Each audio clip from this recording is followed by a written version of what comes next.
Welcome to the Asbury Sports Blog. Today we're going to be talking with Stephen Denning a little bit about the theological approach to competition. Thanks for being here today, Stephen. Yeah, thanks, Elliot. I'm glad to be here. I guess my first question would be, how does competition factor into a Christian life?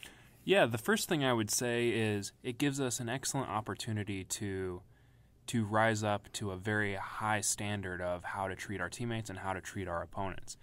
Sports in particular can give us an incredible opportunity to either be grumpy, whiny babies out on the field and, really not representing a Christ-like attitude, or it can give us this opportunity to really love our teammates and to benefit them and to love our opponents, who in most sports would actually be a very good stand-in for your enemy. And Christ says to love your enemy. So it really can help us to set an example and to really frame the gospel in a positive way for people to see, since so much about sports is for other people, for the audience to get in on and for other people to watch and enjoy.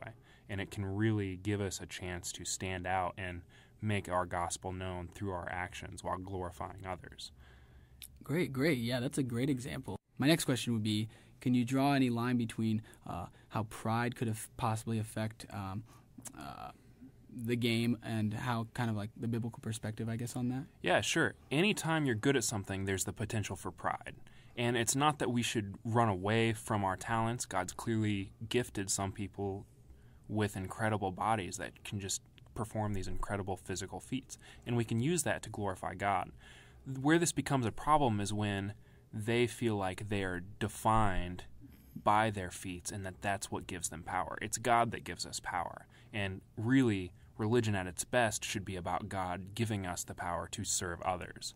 So the best basketball player isn't going to be someone who is necessarily making all of the scores, isn't going to be the person who's, getting every three-pointer. It's going to be the person who can represent God the best through his or her playing. And where pride gets in the way is it makes competition a negative thing where you try and make yourself better than others for the purpose of winning more than them. And I don't think that that's where sports will really shine in our lives, and I don't think that's a very good representation of the gospel message. Great. So it really is just about bringing glory to God, in essence, really is kind of what you're saying there, correct? Yeah, absolutely. And we even get these parallels in the Bible itself. For instance, Paul references Greco-Roman wrestling, and we have this illustration in Genesis of Jacob wrestling with God, and it gives us a very physical manifestation of a struggle that can be used as an analogy for our spiritual struggles, either with ourselves or with God. So it can be used at a very basic level as a symbolism, but it can also really represent our physical prowess. God has given us these bodies. God has given us the ability to participate with each other. And it's similar to dancing in a lot of ways, that it's something that can be done for community and for giving people the opportunity to love on each other, for encouraging each other. Maybe there's going to be someone who hasn't, played football before, but then through this team will gain confidence and will get in better shape and, learn to be a part of a better community and learn to love people that maybe you weren't getting along with before. And it has the potential to really bring people together, and that's just our job as Christians should be to elevate that side of it and not make it all about the competition of being the best, and beating out other people. Too many athletes, I think, make their goal to crush other people and to put other people down. And I really don't think that's how it works, even in one-on-one competitions or even in golf or something.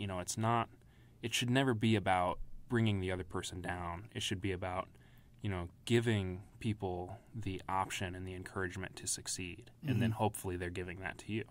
Yeah, great. Well, Stephen, I really appreciate you spending time with us this week talking about this.